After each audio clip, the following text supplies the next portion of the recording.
Kanina po, napansin nyo, hindi nga niya po masabi yung pangalan ko. Ayaw niya pong kilalanin kung sino yung dating Commission on Human Rights Chairperson. Sabi daw, again, nung tinatanong, o dun sa mga punto ni Congresswoman Luistro, hindi niya kilala kung sino man yan, yung taga-CHR na yan. Nagtataka po ako doon.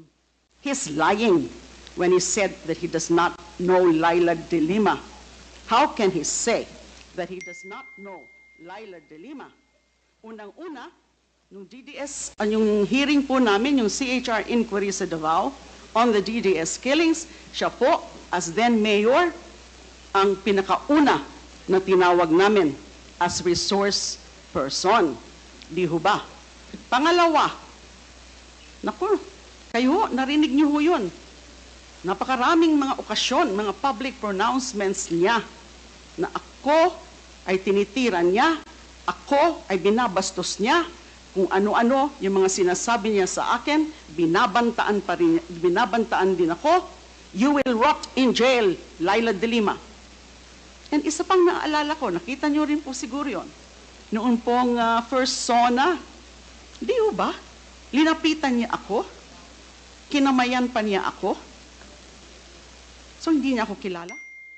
Alam mo yan, for example, ni former ES Salvador Medialdea, na kilalang kilala ako ng dating mayor at ng dating Pangulo.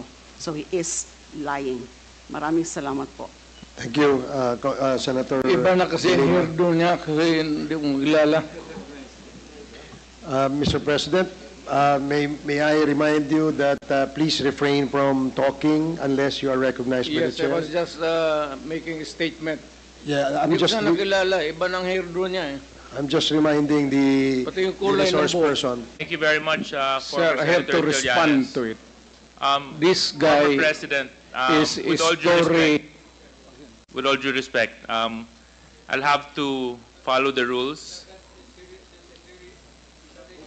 Yeah. I will give you time later, Mr. President. I will give you time later. Just so that we can put to rest this issue of waivers, because it's been going back and forth. Will the former president be okay that if we draft the waiver now, that it be signed today instead of tomorrow? Will you be fine with that, Mr. President? Anong kapalit, sir? Hindi. Sampalin ko siya sa publiko. Hindi. Wala naman. Ngayon na. Wala pong ganunan. Mr. Chairman. I'll give you ano. Sasampalin ko sa Mr. Chairman. Session suspended. Session suspended.